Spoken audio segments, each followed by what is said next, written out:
SOPs,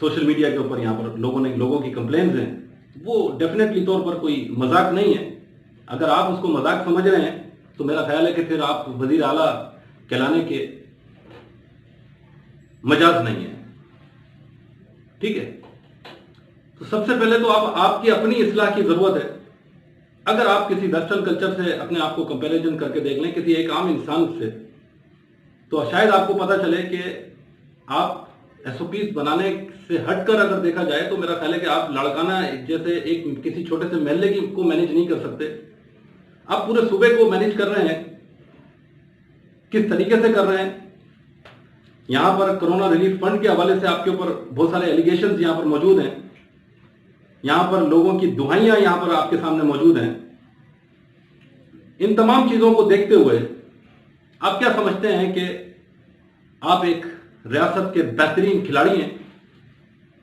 مجھے حیرت اس بات کی ہے کہ ہماری ریاست کے اندر سب سے بڑی پرابلم کیا ہے کہ یہاں پر انسان چیختا رہے، چلاتا رہے، لوگوں کو کوئی دیکھنے والا شاید یہاں پر نہیں ہے.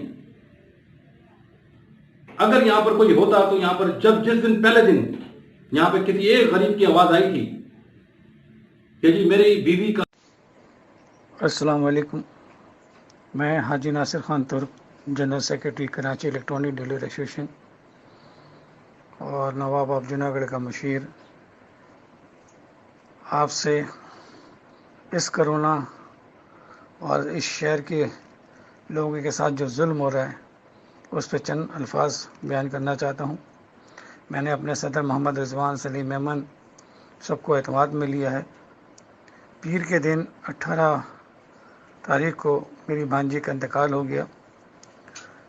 میری بھانجی کچھ تقریباً 1.5 سال سے کڈنی کی پرابلم میں تھی. مام جی پٹیل ہسپتال ان سب کی مریضہ تھی وہ، اور پھر SIT میں 1 ہفتے سے زیر علاج تھی. 6 دن بالکل طبیعت اس کی اچھی رہی، آکسیجن پہ تھی اور ICU میں تھی. وہ CCU میں آئی، سب سے باتیں کر رہی تھی. 6 دن کے بعد انہوں نے اس کو دوسرے وارڈ میں شفٹ کر دیا اور صبح فون کرتے ہیں کہ آپ کی مریضہ کی حالت خراب ہے، آپ تشریف لائیں. بہرحال جب ہم وہاں گئے تو ہمیں ڈیڈ باڈی ملی، اور ڈیڈ باڈی میری بھانجی کی کرونا میں تبدیل کر دی گئی. میں الحمدللہ، لوگ جو مجھے جانتے ہیں کہ کبھی جھوٹ پہ مبنی نہیں ہوں، سچ کہتا ہوں. انشاءاللہ تعالیٰ 1-2 روز میں ہم پریس کانفرنس کریں گے جس میں جمیل پراچا، عتیق میر بھائی اور خصوصاً سراج تیلی بھائی کو شرکت کی دعوت دوں گا اور ان کو بتاؤں گا کہ کراچی کے لوگوں کے ساتھ کیا ظلم ہو رہا ہے. 2.5 مہینے دکانیں بند رکھی ہماری گورنمنٹ سندھ نے. ہم نے 10,000 مذاکرات کیے ان کے ساتھ، کمشنر کے ساتھ، CM کے ساتھ، اور اللہ کر کے مارکیٹیں کھلی. اور اس کے بعد یہ کرونا کا جو رونا سندھ گورنمنٹ اور حکومت پاکستان کر رہی ہے، ٹھیک ہے، ہم نے تمام SOPs پہ عمل کیا، مارکیٹوں میں بھی کیا اور گھروں میں بھی کیا، رات 10 بجے اذانیں بھی دیتے رہے، لیکن ہر مرنے والے کو کرونا میں ڈالا جا رہا ہے. اور یہ کیس جناح کے SIT میں ہوا. میں تمام معلومات اکٹھی کر رہا ہوں. انشاءاللہ اس کے بعد سراج بھائی آپ سے درخواست ہے کہ آپ کراچی کو اس وقت لیڈ کر رہے ہیں. ایسے منیر بھائی بیمار ہیں، وہ نہیں کر سکتے، اور جو کراچی کے 28 سال جنہوں نے حکومت کی وہ سب اس شہریوں کو کوئی پوچھنے والا نہیں ہے. میرے ساتھ جو زیادتی ہوئی اس کو مختصر بیان کرنا چاہتا ہوں کہ میں 3 گھنٹے تک اپنی بھانجی کی ڈیڈ باڈی ایمبولینس میں لیے پھرتا رہا، کہ کہیں قبرستان میں ان کو تفہیم کی اجازت نہیں دی جاتی تھی. ماج گوٹ جائیں نادر بائی پاس، پر اللہ کا میری کچھ نہیں کیا، میرے دوستوں کی، میرے چند پولیس والے اعلیٰ افسر جن کی کوششوں سے مجھے کسی ایک قبرستان میں ایک کثیر رقم خرچ کر اپنی بھانجی کو تفہیم کرا نارمل طریقے سے. نہ اس کو کرونا تھا.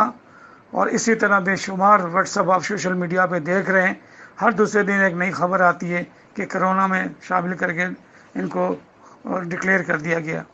ہمیں علم ہے اس میں ہاسپٹل کو شاید $13,000 یا $4,000 فی کرونا ملتا ہے، لیکن یہ سب کچھ کراچی کے ساتھ کیوں ہو رہا ہے؟ میں وزیر اعظم عمران خان کو اور جناب صدر پاکستان عارف علوی بھائی سے، chief of army staff Janjua صاحب سے گزارش کرتا ہوں، باجوہ صاحب سے گزارش کرتا ہوں کہ اللہ کے واسطے یہ سب دیکھیں. اس شہر کراچی کو جس طرح سے نوچا جا رہا ہے، جس طرح سے کھایا جا رہا ہے گیتوں کی طرح، اس پہ ذرا سا غور کریں، ایسا نہ ہو یہ لاوا پک گیا ہے اور یہ لاوا جب